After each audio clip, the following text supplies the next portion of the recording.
So I wanted to do a quick race recap of the Run for Fame 10K in downtown Lansing along the river trail.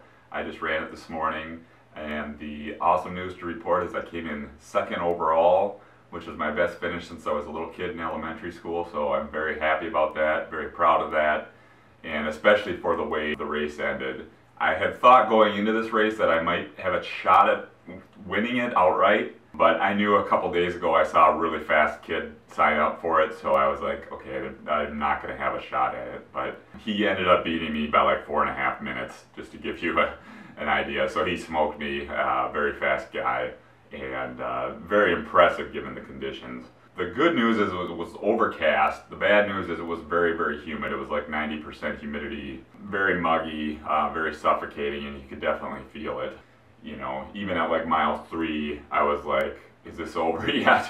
You know, it was one of those kind of races. So the course, just to do a little review of the course, it was actually hillier than you might expect. I had looked at the elevation map and it was like up and, you know, it looked like the stock market chart, and I was kind of confused by that because I'm like, Lansing in general is pretty flat, but the river trail has a lot of ups and bridges and things like that. So it was actually quite a bit up and down, definitely not ideal. There were a couple hairpin turns, you know, where there were turnarounds and things like that, so you had to, you know, lose your momentum and start up again. So it's definitely not the fastest course out there, but it is pretty fun and scenic. It's right along the river, like I said, so it's a cool race. It's in July, so it's not going to be fast times anyway. You're going to be hot, you know, 99% of the time. So would definitely recommend it if you're looking for a fun, you know, local 10K. To kind of review what happened in the race, I'm very proud. I think I ran a very smart race.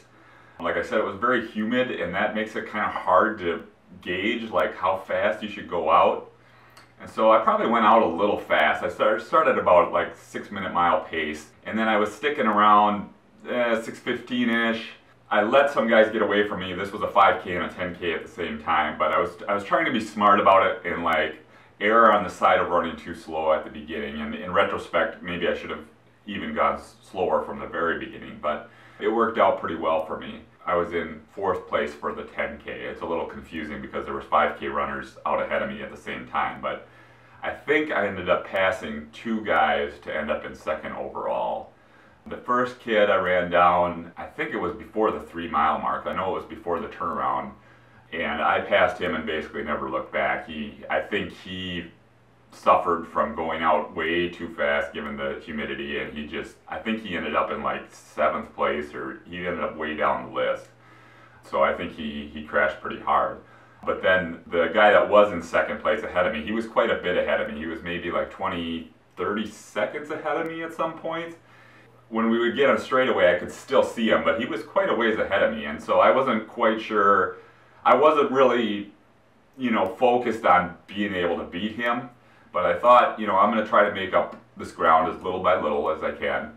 One thing I did that I think is a very wise move for people like me, I'm a little heavier, I'm 6'6", I weigh about 180. So what I would do is, like, when we went up an overpass, a bridge, I would gun it on the way down because my momentum, you know, helps me, you know, get down the hill, and it would carry me on a little further. So I would try to make up ground that way. Every time I went on downhill, I would put in extra effort to get my momentum up and make up ground that way. And so I ended up gradually catching him, and I got to the point where I was running right behind him, and I was like, and this was like maybe 2 miles to go, maybe at like the 4-mile mark, somewhere in there. And then I was like, okay, what do I do now? Do I just sit here the rest of the race? Do I pass him now? You know, when do I make my move? Stayed there for a while, and then I went out ahead, and like I said, I tried to time one of those downhills to build up a little bit of lead. And I had gotten some distance on him, and I thought, maybe I'll break him, maybe he's going to give up, and it'll be an easy go the rest of the way. But to his credit, he fought back. He and I exchanged leads several times, I think 2, 3, 4 times. Going up to the very end, he was ahead of me. And the end was like, I don't know, we had a hairpin turn, then we had a 90-degree turn, then another 90-degree turn, then another 90-degree turn to get to the finish line. So through there, he was still a little bit ahead of me coming up just maybe like the last 200 meters or so. I basically kicked it into high gear right at the end, out-kicked him. I ended up beating him by like 2 seconds to the finish line, which was really awesome, a really cool way to finish the race. This guy is kind of my nemesis. He always used to be a little bit faster than me. The last 2 times we raced, I beat him. And this race, again, I just barely beat him. He's an older guy. I think he's 54. And I have a lot of respect for him because he's really, really fast for his age, obviously.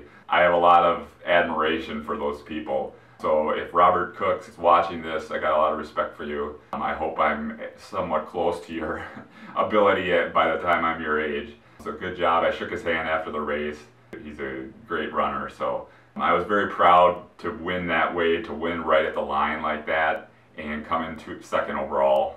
Overall, really proud of that. Times weren't really fast. I think it was just over 41 minutes for a 10K, which is slow for me, but the conditions weren't very good. It was very, very humid, like I said. So more happy about the placement than the time, obviously. So thanks for watching. I'll be back with more content, more shoe reviews, race reviews, and training tips.